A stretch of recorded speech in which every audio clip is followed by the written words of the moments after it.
Hello everyone, this is Darkbblue. We have already covered the basic battle methodology and the non-ordinary battles, but we still need a whole army at the first place. So how can we get it and without looking up some detailed faction guides? Let me help you on this topic today. It's kind of complicated to be honest, so let's separate into some easy steps. Acquire unit information, conclude the function and capacity of each unit, and finally build an army. Yes, another 3-step method. People somehow love the number 3. So let's acquire unit information first. There are two ways. You can simply start a customized battle and check the unit list, or you can start a campaign and check the building browser. The units that require some building to recruit is just listed near it. The first way is faster, but I still prefer the second one, as it can provide more information.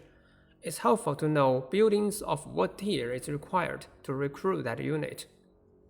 Now we can get a detailed info board for each unit. Some status on it may need a little explanation. So melee attack and defense here are actually used to calculate the chance of hit, not damage. And the damage is decided by the weapon strength and the missile strength. These two strength things are consisted of base and armor piercing damage. The former will be reduced by armor while the latter will not. Also, there are 3 kinds of strength bonus. Charge bonus is listed here, and anti-infantry or anti-large bonus are shown when you drop your mouse on the strength for a few seconds. They can bonus the weapon strength and melee attack at the same time, so a bonused attack is more likely to hit. Of course, each unit has some additional specialities. You can check the upper area of the info board for them. And at the bottom of the info board list all active and passive skills of this unit. They can be helpful too.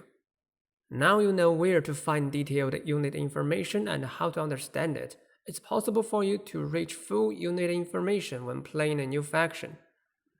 But the information we have now is too detailed to directly work on. We need to draw some conclusions on the function and the capacity of each unit, and then build our army based on these rough conclusions rather than detailed information. This will make this procedure much easier. To get the function of a unit, you can simply check the official category.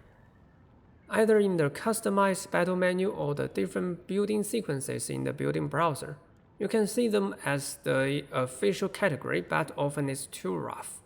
So we need our own category. Do you still remember the table we made when talking about basic battle? That table can now be put into use again to help us define the function of different units. And in addition to our old table, also pay attention to the detailed info board.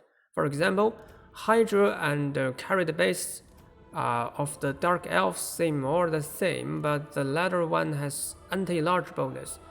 So we can claim that Hydra should be used as anti-infantry unit and Charybdis anti-large. So this shows we can classify units according to what kind of enemy they are good at fighting against.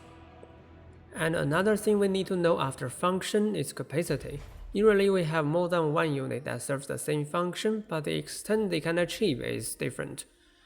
The easiest way is to check the building they are recruited from is of what tier. Spearmen of tier 1 is of course weaker than Silvering Guards of tier 3, and Silvering Guards is again weaker than Phoenix Guards of tier 5. Sometimes even units of the same tier has different capacity, but you can tell the difference by checking their recruiting or upkeep fees. The more expensive, the better. If you face the situation that simple rules don't work, usually the difference here could just be ignored for beginners. So don't worry, just apply all the rules in this section and find out the function and capacity of your units. With all the conclusions of function and capacity, we can build our army based on them, rather than detailed unit information. Basing our thinking upon simplified evidence will make it easier. It's simple how to use the capacity conclusions, just choose the strongest units you currently have. So we'll pay attention to the function conclusions in the following section. We know we need to kill enemy units in order to reach our victory. So let's make sure we have enough damage dealers first. And as we are facing many different enemy types, we need damage dealers that suit different targets. Anti-infantry, anti-large, and fast troops, make sure you have all of them in your army. But what if there are at least 2 units that can serve the same purpose? Here is some preference of most players that you can refer to. In the early campaign, we tend to use infantry and cavalry, but in the late campaign, we use monsters and all kinds of missile units more often. And now that we got enough offense units, it's time to choose the defense units. But wait, you need to first think if you really need any defense unit. Missile units usually need someone to protect them, and the large monsters are vulnerable if exposed to enemy fire. Add defense units to your army in these cases, but otherwise you don't need defenders. And make sure to balance your damage dealers and defenders so that you can still kill enemies fast enough even with all these defenders in the army. The last thing you need to pay attention to is all kinds of bonus effects, such as technology, red skills of lords, and some unique faction mechanics. Sometimes we put units into the army just to get some bonus effects. For example, we always have a hero in the army that can bonus replenishment, even if this hero is not that helpful in the battle. Or sometimes we may give us certain units because it's hard to get a skill attack to bonus them. So after all the 3 steps, we have an army consisting of offenders, defenders, and bonus providers. This is our final army. Feel free to leave a comment to share with us your own one. Time for a brief review. We have learned how to reach detailed unit information and draw rough conclusions of unit function and capacity from it. And based on these rough conclusions, we can build our final army. You can try to do this when playing a new faction. Hope it's helpful. Thanks for watching, see you around.